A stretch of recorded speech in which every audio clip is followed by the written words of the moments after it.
नमस्कार, मी सचिन गव्हाणे आपलं स्वागत करतो या विशेष बातमीपत्रामध्ये।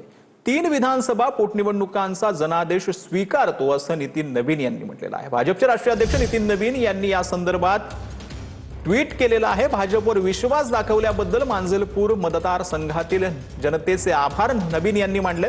तर बांकीपूर आणि दांतियामध्ये आम्हाला अपेक्षित असं यश आणि जनादेश मिळाला नाही असं देखील नवीन यांनी मान्य केलंय।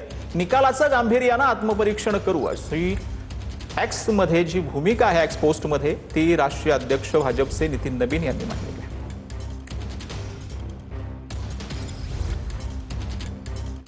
तर राष्ट्रवादीकडून नाशिक, जळगाव आणि रायगड पालकमंत्री पदाची मागणी होते। 2 ते 3 जिल्ह्यांचं पालकमंत्री पद आम्हाला दिलं पाहिजे असं अनिल पाटील यांनी म्हटलंय। पालकमंत्री पदाबाबत मुख्यमंत्र्यांचा निर्णय स्वागतार्ह असेल असं अनिल पाटील यांनी म्हटलंय।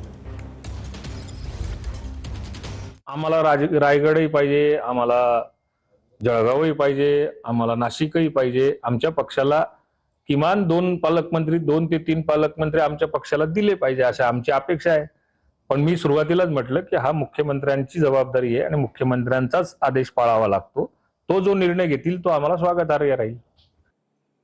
तर शासकीय कार्यक्रमाचं निमंत्रण नसल्यानं अनिल पाटील यांनी नाराजी व्यक्त केली आहे। 40 गावामधील शासकीय कार्यक्रमाचं अनिल पाटलांना निमंत्रण नव्हतं। सत्ताधारी पक्षाचा आमदार असताना निमंत्रण नाही हा माझा हक्कभंग आहे। महायुतीला धर्म पाळला पाहिजे। मी देखील नेत्यांचे फोटो टाळू शकतो। आमदार मंगेश चव्हाणांवर टीका करत अनिल पाटलांकडून नाराजी व्यक्त करण्यात। कार्यक्रम समजा जर का असेल तर तो तसा माझा हक्कभंगच आहे। मला आमंत्रण काही त्यांच्याकडनं मिळालेलं नव्हतं आणि कसला कार्यक्रम होता त्याची मला कल्पना नव्हती। मी तर काय सत्तेतला आमदार आहे, त्यामुळे ते माझे मित्र आहे। त्यांचं मित्रावरती जास्त प्रेम आहेच, म्हणून कदाचित त्यांच्याकडनं टाळलं गेलं असेल किंवा त्यांच्याकडनं राहून गेलं असेल। पण मला असं वाटतं की त्यांनी टाळलं नसेल, ते राहून गेलं असेल। 1 जानेवारी 2011 आधी सिंधुदुर्गमध्ये राहणाऱ्यांची घरं कायदेशीर करणार असल्याचं यावेळेला बावनकुळे यांनी म्हटलंय। महिला शेतकरी दर्जा दिल्यानं सरकारच्या योजना मिळणार असल्याचं देखील बावनकुळे यांनी म्हटलं। जानेवारी 2011 पूर्वी या जिल्ह्यात जे जे लोक राहतात त्या सर्वांचं त्यांचे घरं कायदेशीर करण्याचा निर्णय आम्ही करतोय आणि तुकडेबंदी कायदा आता रद्द केल्यामुळं या ठिकाणी रहिवासी क्षेत्रामध्ये जे काही घरं आहेत त्यांनाही कायदेशीर करण्याचा निर्णय आम्ही करतोय।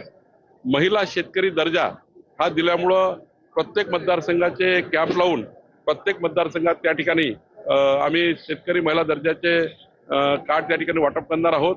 त्यांना सर्वांना शेतकरी महिला दर्जा दिल्यानंतर केंद्र सरकार राज्य सरकारची योजना मिळणार आहे।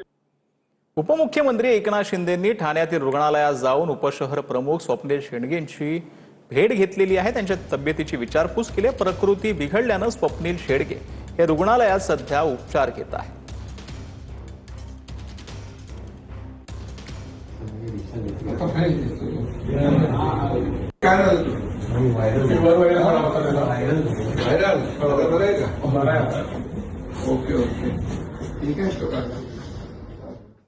तर फुटपाथवरील आता अनधिकृत फेरीवाल्यांना हटवण्याचे मुंबई पालिका आयुक्तांनी निर्देश दिले। फेरीवाल्याने अतिक्रमण तात्काळ हटवून फुटपाथ रिकामे करण्याचे निर्देश देण्यात आले। सहाय्यक आयुक्तांनी दररोज प्रगती अहवाल पाहणं बंधनकारक असणार आहे असं अश्विनी भिडेंनी म्हटलंय। पादचाऱ्यांच्या सुरक्षिततेस सर्वोच्च प्राधान्य द्यावं असं देखील अश्विनी भिडेंनी म्हटलंय। कोणत्याही प्रकारचा हलगर्जीपणा दिरंगाई खपवून घेणार नाही असं देखील अश्विनी भिडेंनी म्हटलंय। तर मुंबईमध्ये सध्या मलेरिया, डेंग्यू, गॅस्ट्रोच्या रुग्णसंख्येमध्ये वाढ झालेली आहे। मलेरिया, डेंग्यू, गॅस्ट्रो, लेप्टोस्पायरोसिस आणि कोरोनाचे रुग्ण वाढलेले आहेत। जूनच्या तुलनेत जुलै महिन्यात रुग्णसंख्येमध्ये मोठी वाढ झाली आहे। लेप्टोस्पायरोसिससाठी सावधान राहण्याचं महापालिकेनं आवाहन केलेलं आहे। नागरिकांना खबरदारी घेण्याचं मुंबई महापालिकेनं आवाहन केलं आहे।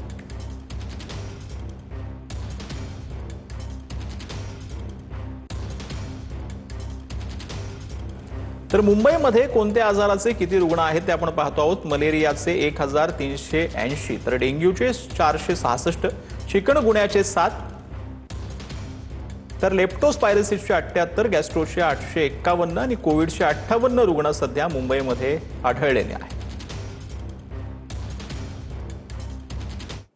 तर वृक्षांना इजा पोहोचवणाऱ्या इमारती विरोधामध्ये पालिकेची कारवाई पाहायला मिळते। वृक्ष संवर्धन नियमांचं उल्लंघन करणाऱ्या 2 गृहनिर्माण संस्थांविरोधात महापालिकेने कठोर कारवाई केली आहे।